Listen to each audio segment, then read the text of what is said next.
Good morning, and thank you very much, first of all, to Tali and his team for inviting me. It is a particular pleasure to be here.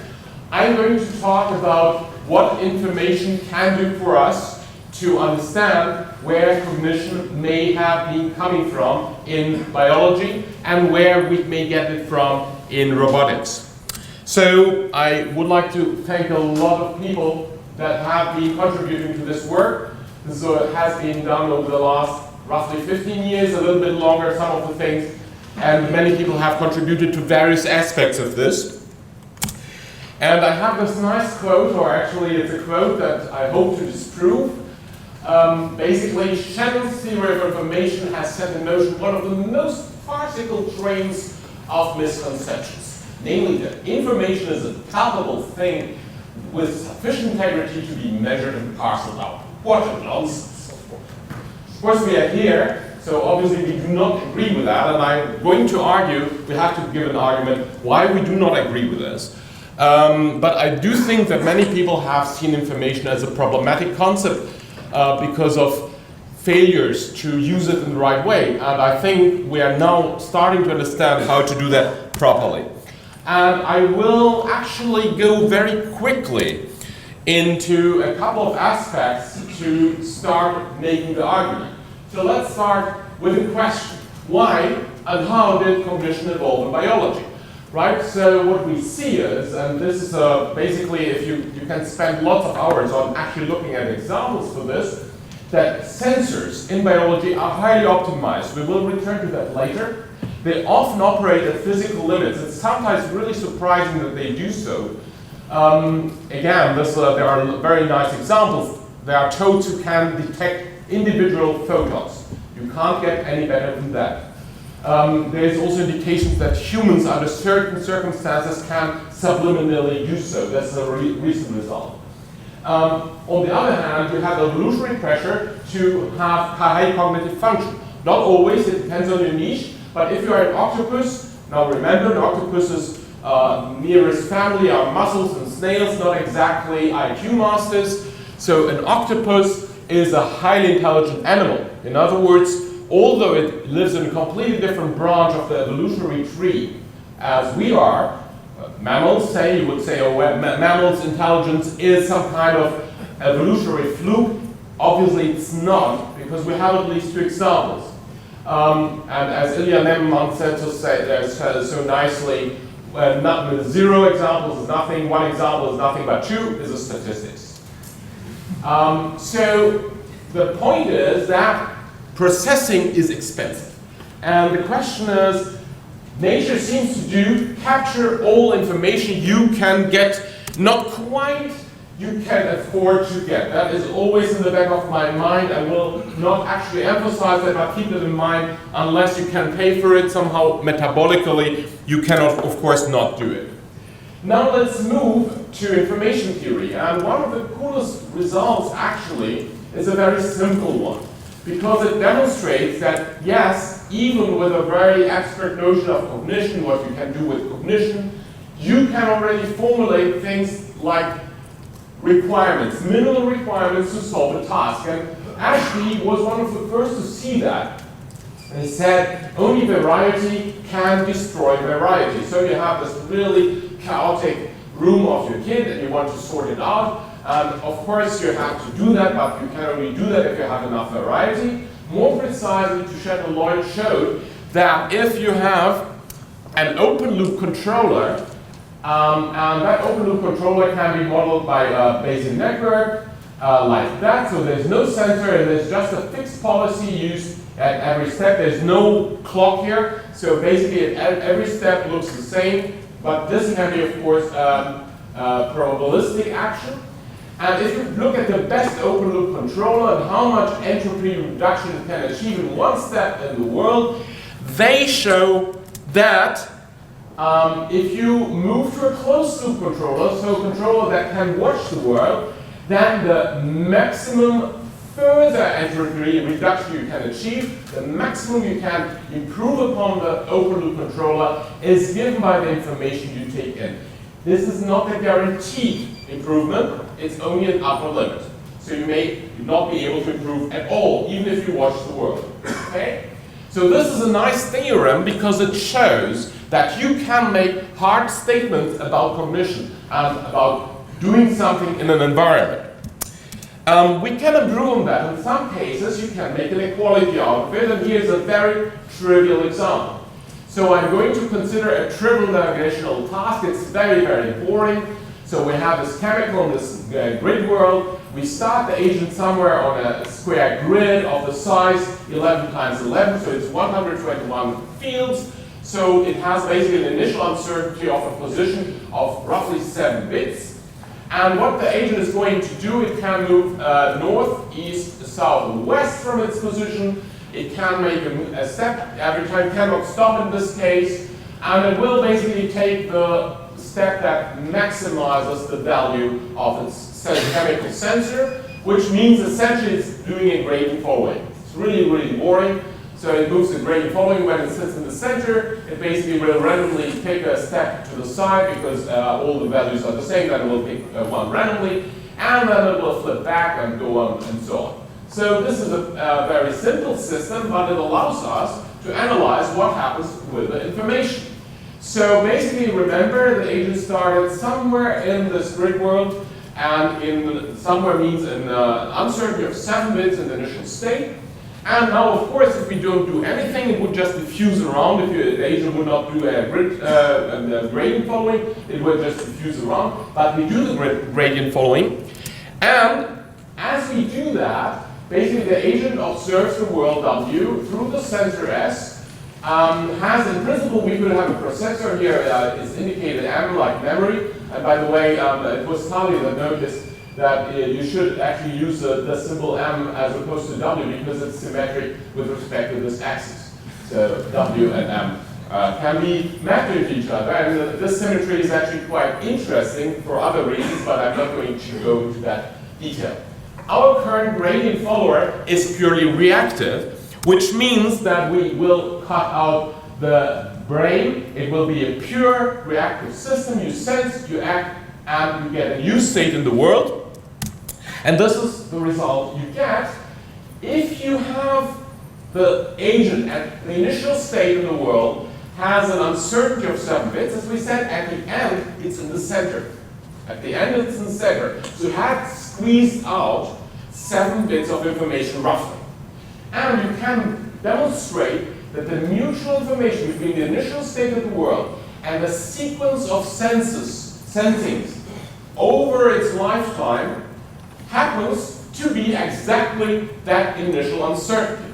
This is a hard limit. It's the same. Otherwise, you would not be able to reduce it. Now, the interesting point about that is 2 things. First of all, invariance. It's basically conserved. It's a conservation law, if you like. The second thing that's striking, the sensing is not stored in the agent. The sensors are basically an instantaneous take-in of information, and the sensor has 4 possible states, which means it's at most 2 bits of information. It means that this agent has not actually stored these observations. They are being processed on the fly, only over the time. Over time, it has processed that amount of information. But the storage actually happens in the world, not in the agent. This is also an example for embodiment and the role of embodiment, of which Nihat showed such a fascinating treatment, how much it can save your complexity. So what we can say is, in a way, something like there's no perpetuum mobile of the third kind. So not only can you do first law of thermodynamics, second law of thermodynamics, this is basically a law of cognition. You cannot reduce entropy in the environment below a certain level unless you have the information to do so. However, sometimes there's free beer. Sometimes there's free beer. We are going to look at which cases give you free beer. Let's have a look. So our balance sheet told us in this graded example that the entropy is basically of your initial state, tells you that's the information you need to get to the center. This is how much you will have to squeeze out of the world, of your orange to get to the center. However, it can be, and we have seen that it's spread over time. It's spread over the agent. You could also have an agent that just takes an exact position, GPS position in the world, closes its eyes, and just processes it to go to the very center. So that would have been taking the information at the beginning, 7 minutes, forget everything else, assuming no noise right now, forget everything else, just do the fixed steps, you get to the center. So that is another alternative, which requires a lot of bandwidth in the beginning, a good memory, and a time counter. So you can do that. You can spread it over time as we've seen it. You can spread it through memory and sensors. You can also send it to other agents. So if you're a professor and you have students and say, remind me to do this and this. You're doing offloading information to the environment, students. The point is, up to now, we have looked at invariance of entropy, information conservation, in a purely entropic sense. We have not said which information we are trying to squeeze out or identify. So we did not look at a particular task. Now we're going to endow the problem with particular tasks. That is an obvious thing how to do that. The way to do that is, of course, using Markov decision problems as a framework. So we are now taking our W and basically identifying the sensor and the world. There are subtle points here. I don't want to go too much into that. Just consider the world and the sensor be identical. We can, in principle, that means look at every state in the world. We can resolve the world state. Doesn't mean that we're going to do it. We just could if we wanted. And so we have a state, an action, a policy pi, which is fixed. It doesn't change, so there's no counter here. And basically, next state, next state, next state. The usual value function applies, so you have a state where you start to follow a policy, which is not necessarily optimal. We'll revisit that point in a second. And you get a value for that, which is a cumulative reward over the future, starting from the state. Now, in a classical MVP, all you want is find the best policy, pi star. That's what you want to do, and with this, the task is finished. However, you don't consider decision costs. You do not pay a price for giving a complicated rule. So I tell you, go to whatever we were yesterday in the market. I give you a precise way how to get in the market. Now, Jerusalem is notorious for being very complicated to navigate. You go up, you go left, you go up the mountain, down the mountain. Anyway, shortest route. Tell me, no, it's too complicated. Tell me a simple route. Okay, I say, well, take line number 3 for 15 minutes, ask the driver. Simple route. It's longer, it's probably not optimal, but it's simpler. So simplicity counts when you want to solve a problem. And the idea is basically to say, well, because information processing is expensive in biology, the argument is, well, let's see, what do we get if you look at information parsimonious solutions? So our argument would be, and this is a hypothesis, that organisms would trade off information processing costs with the payoff that the past provides, because if you use less information, you will perform worse. And no surprises there. So what we are going to do, we are going to expand to the iMVP, which is not an iPhone, a new type of iPhone, it's a new type of MVP. Well, not really, just an MVP with an extra penalty for using too much information. And we are going to call it basically as a generalization of the bottleneck idea as relevant information, so the information between state and action. And I'm just looking one step here. Basically, the agent is memoryless, so one step information. How much does the action need to know about the current state? We call that relevant information, and we will use it and specify for a particular utility level that you want to reach. Okay, you give the utility level, you get a certain relevant information. You want more utility, you need more of it. Of course, the way to do that is a standard Lagrangian. That's how we do it. And let's have a look at the extreme cases. Extreme cases are basically controlled by beta. So if beta is infinity, what you're saying is the most important thing is give me the maximum utility. When beta is close to infinity, basically very, very big, we say give me maximum utility. But if you have gotten a maximum utility, in the maximum utility landscape manifold of solutions, give me the best of them. So give me the best policy amongst the informationally most parsimonious utility amongst the utility-wise best policies. So optimal policy and information parsimonious. The other extreme is when beta goes to 0. What you get there is the best open loop policy. So basically information goes to 0. You don't use any information, but still give me the value best policy for that case. And everything in between is, of course, you try to balance out informational parsimony with a particular level of your value function. Now, a little caveat, if you do that, you need to pay a little bit of attention. Essentially, it looks like rate distortion. It's almost identical with one difference, namely the fact that this mutual information depends on pi, but also b pi depends on pi, which means you have to basically make them self-consistent. It's a bit of a longer story. If you're interested, you can ask me later how that works. But essentially, you have to pay a little bit of attention. It's not just naive rate distortion. It's very similar, but harder to make converge. So obviously, we expect more utility. It requires more information. Good. Let's see. Very simple example against the grid world. They are so trivial that you can actually understand what's going on. Our actions are again northeast, southwest. Every action produces a reward, so a penalty essentially, of -1 until the goal is reached. So you want fastest routes. That's all you want. And we're going to look at the trade-off. Well, the form of the expected trade-off is clear, and I'm going to consider two goals. One is in the center of the room, B, and I'm starting somewhere randomly in this world. So B in the center, of course, will give you a shorter average distance because it's faster to reach. A on the side of the room is far further to reach, so it's further away. You will have to travel further. And let's have a look how the trade-off looks like. Well, these are the trade-off curves. So let's have a look at B first. So B for the optimum case. So for beta infinity, you want to be as fast as possible. On average, you need minus 5.5 units to get to the center. So it's 5.5 steps away on average. Not big surprise because it's relatively close. But watch this space. This is the mutual information that you need every step. You need to resolve more than 1 bit per step to make your decision. Let's have a look at A.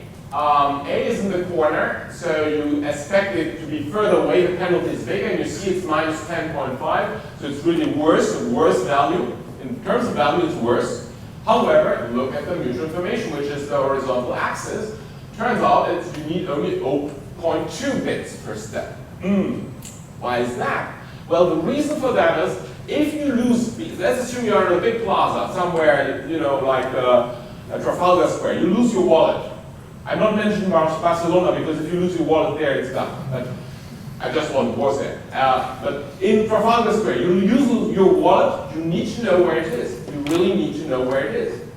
You need to have a precise location. But if it's in the corner, all you need to distinguish is, oh, I see a wall, I don't see a wall. If I don't see a wall, I walk somehow direction of the walls. Doesn't matter how exactly. I get to the wall. If it's a north wall, I go to the east. If it's an east wall, I go to the if it's east, I go to the north, and I get the corner.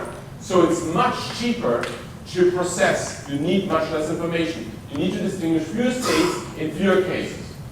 So that's where it comes from, and in fact it gets worse when we make the agent blind. Making the blind reduces how much information you take in, but it also reduces, of course, how well you do. And if you take the poor agent, make it blind, make it open loop, and has to find the wallet in the center of the room, well, it's just a random walk. And you see that it basically goes down to somewhere 200 or something like that. Minus 200, that's the time it needs on average to find it.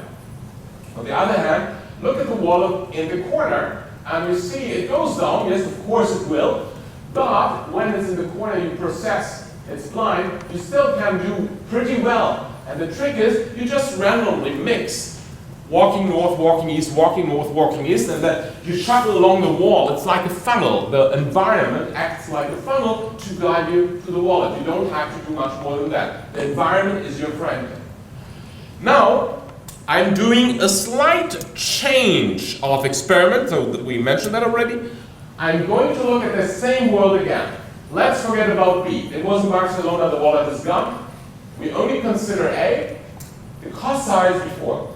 We are making just a very minor change to our world.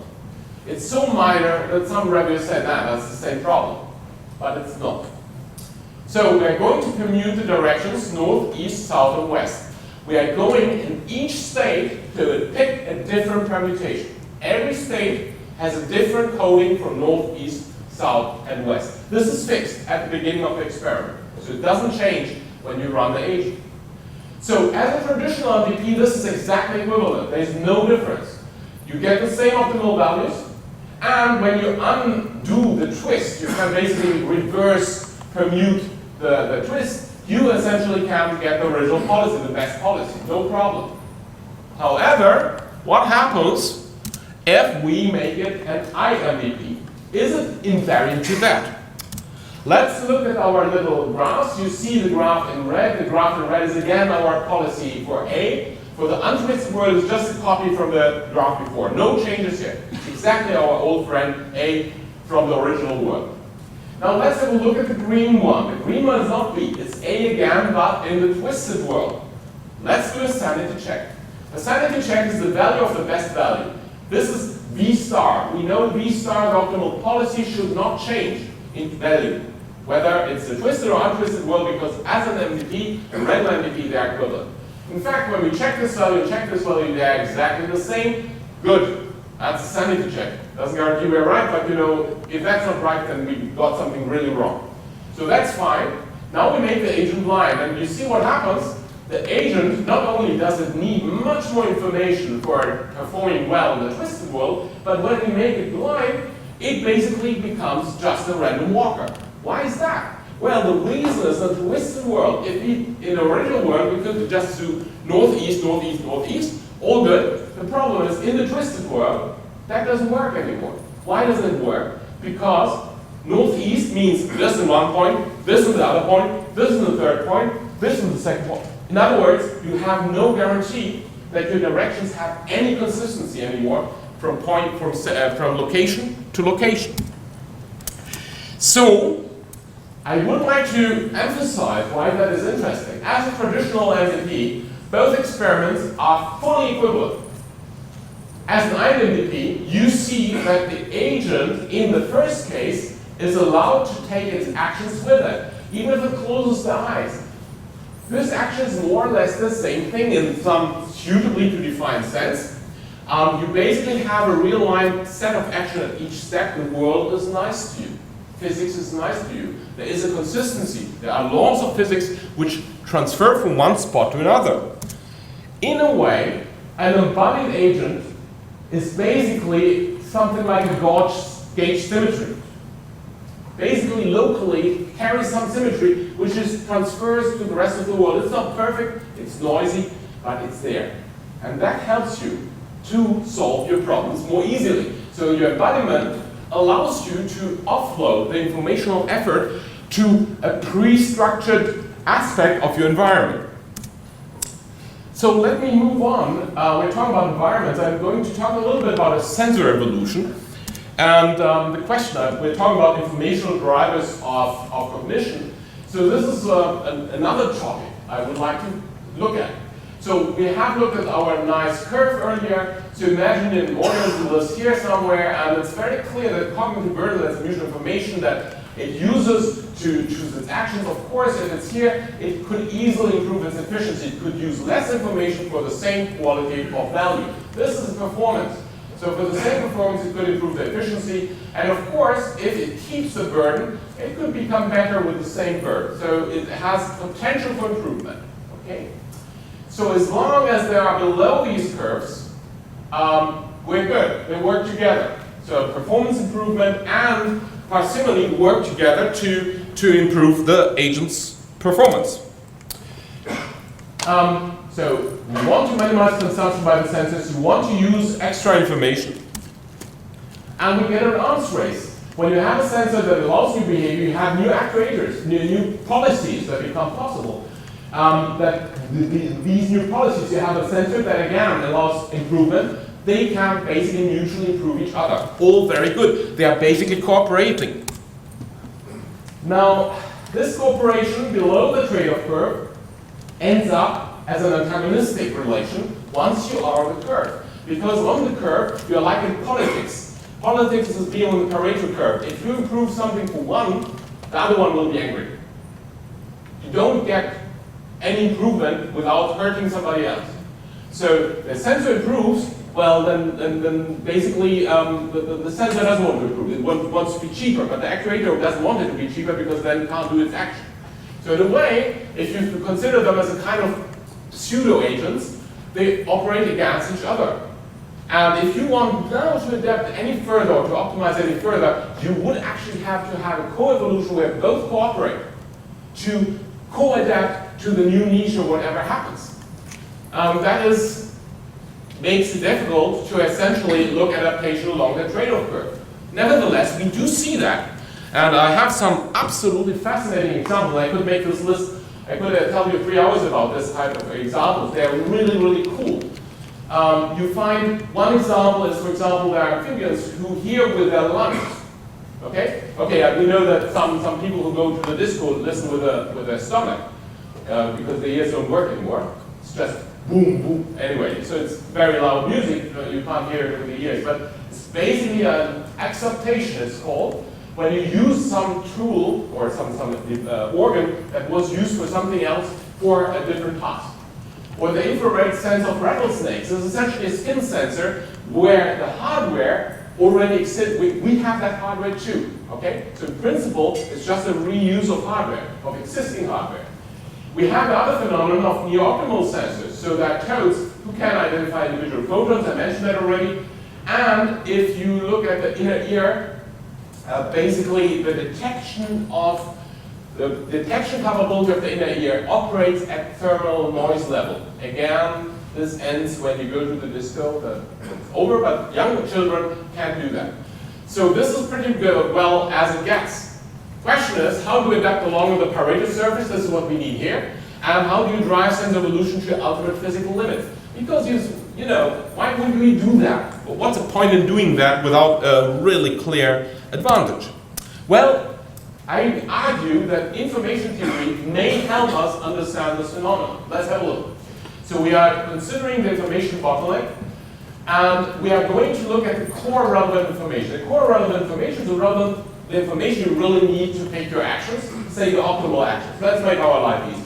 You pick optimal actions, and you want to know how much information you need from the world, and now you need a sensor that does capture this information. So this sensor should capture everything about W that A needs. So ideally, we want the information that the sensor has, can give to the actuators, the same to be that the world would like to give to the actuators if the agent would be optimal.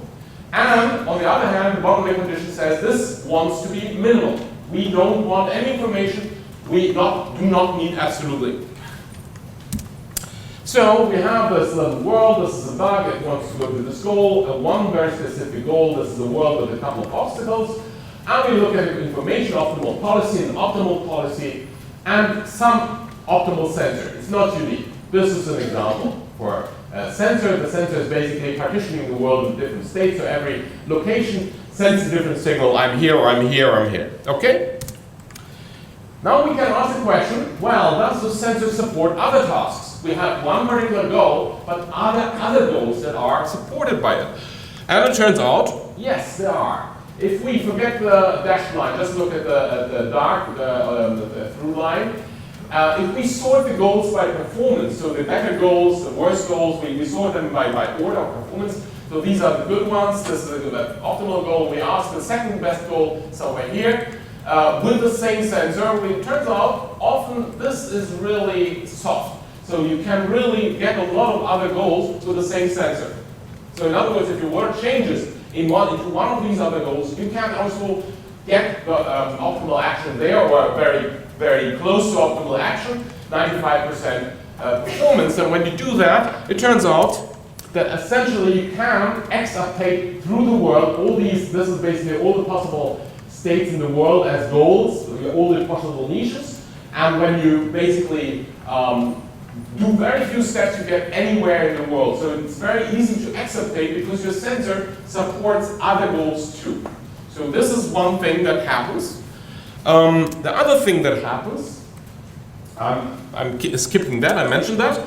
Now we're looking at the other question we had, namely we want to ask, does our sensor really go to the limit of what's possible? Why would it do that? Well, we're now looking not at exaptative adaptation, so where we exaptate to another goal, to another use of our sensor for another task, but we are going to include adaptation. So we are at the niche, we add the goal, and we demand that if another goal comes in, it needs to be also incorporated in our sensor. So we never lose the goal we already had. If you do that, and you maximize the value over all the goal tasks G that can be done, you will have a pressure to perform well on all tasks. And, well, what you get is very interesting. So this is the process that we're using. We assume we have a sensor S that's optimal for all the tasks we have already covered. We get a new task for which S is near optimal, and then we create an optimal, relevant information, optimal direct policy, and we look at the minimal optimal addition to S. So no, let's not worry about the equation. So basically you say, how can I extend the sensor minimally so that it remains optimal for everything we've done before and it becomes optimal for what I'm doing now.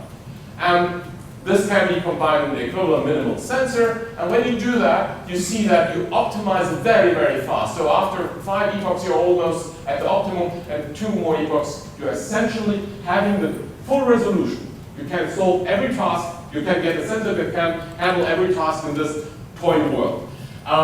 Well, this is of course not a proof, but it's an indicator that information itself can tell you, okay, go and go and improve as much as you can, even if you have not seen all the tasks. Yeah, so this is just a fraction of all the tasks available in this world.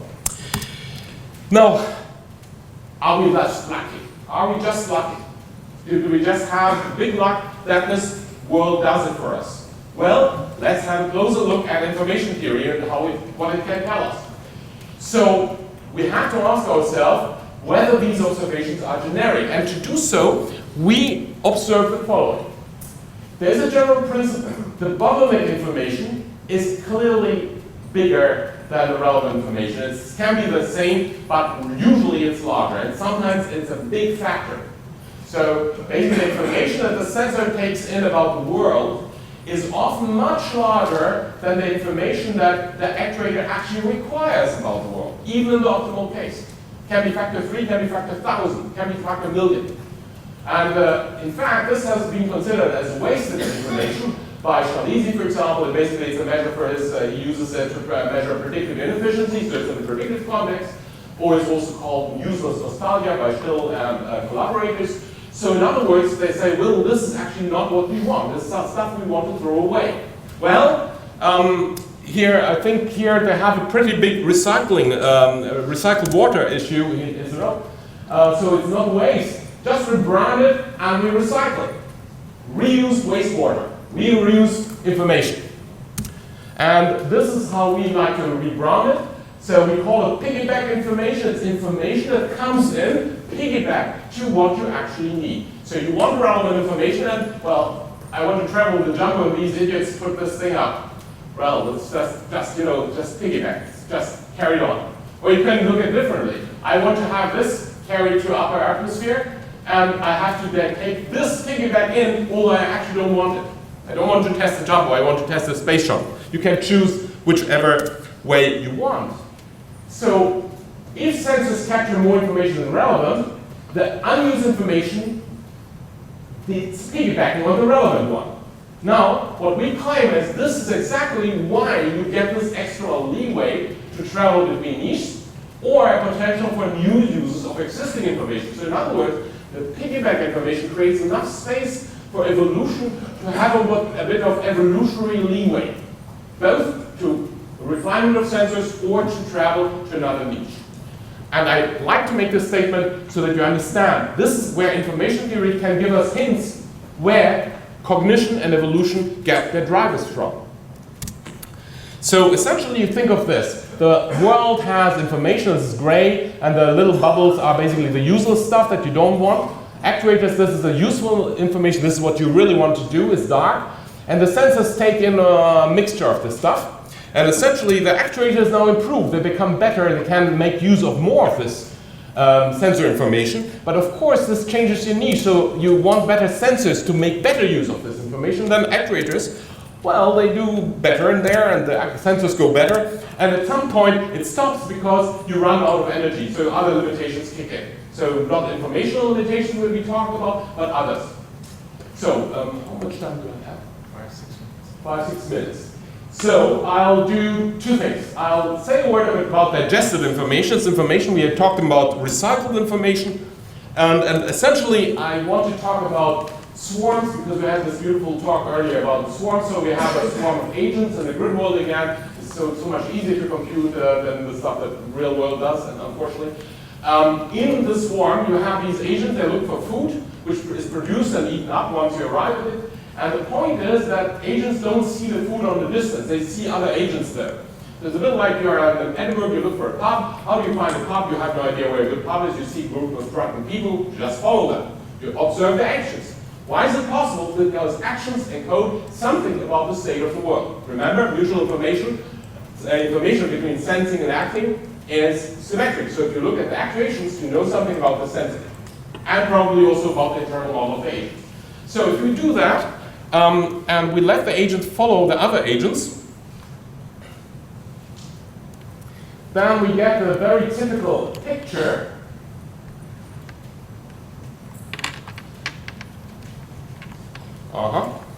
Let me see.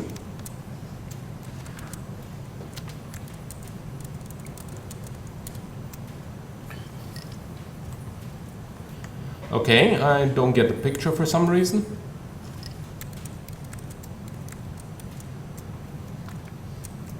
It's probably another screen or something.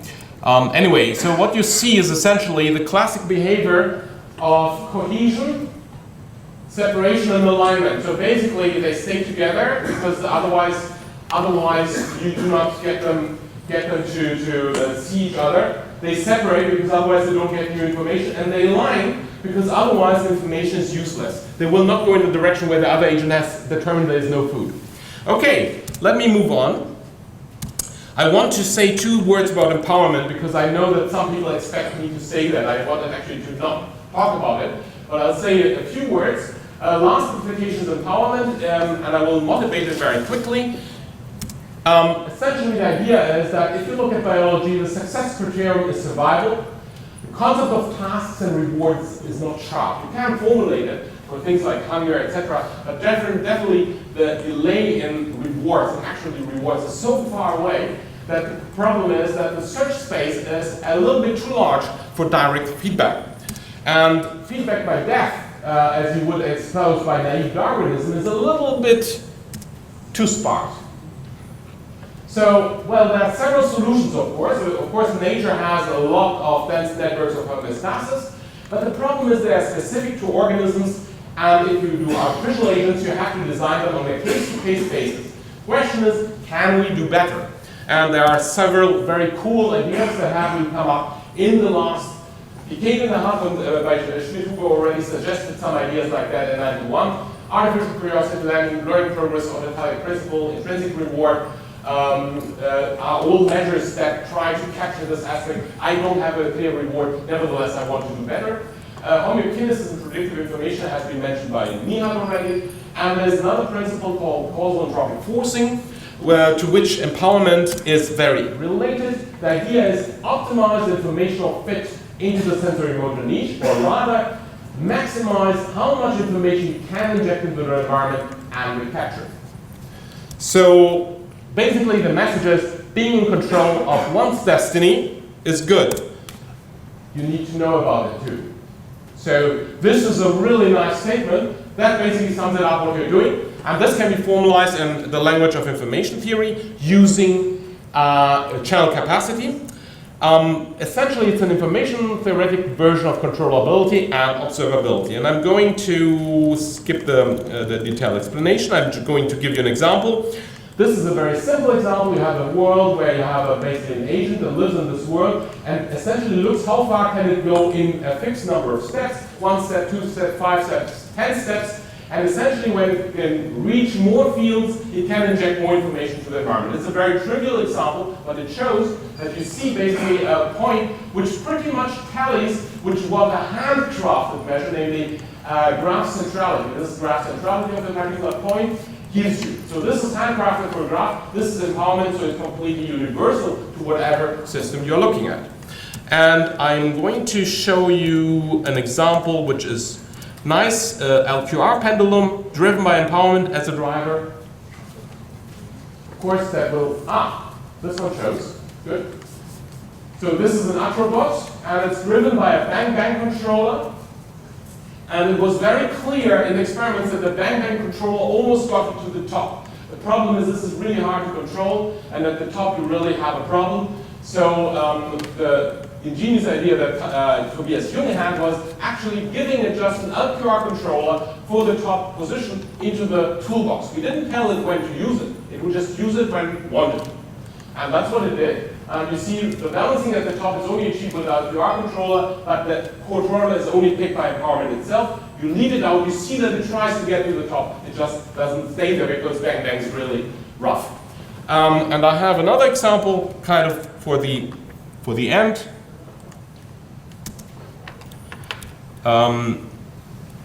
This is a nice quote by Shannon, who was wondering how things were put together, but yeah, this is it. So this is, computers do everything for us. The only thing they don't do for us yet is playing games. But of course, we can make them do that too. So this is a Minecraft playing agent driven by empowerment. So it basically looks at how much space you can reach by moving blocks, building objects. And here we see basically there's a lava stream, and this agent built a bridge over this lava stream, and so we increase the space of walking in the world. Now we'll make something really nasty. We'll pour some lava into the poor agent's world. Here we do that. And this agent is like a politician. At the beginning doesn't do anything, and then you get panics and builds a little island. Steps on it. So it doesn't get burned. That's not very good, but it's kind of a solution that kind of works. The next one is the same scenario, but the agent does something cleverer. So here the agent builds a dam and a wall to prevent the lava from streaming in. And it manages to do that on time, so it has a bit more space to do. The next one is, in our opinion, the coolest. It was found in 10% of the runs, and that's just an example. And note, the only driver here was empowerment. We did not tell the agent what to do. So this agent has basically dug in, has put a cork in the top of the ceiling, and has created basically, like in these apocalyptic movies, a cave where it can dwell while the outer world is completely inundated by lava. And this is a nice example that you don't need much intelligence, only a bit of information theory to be creative. Thank you very much.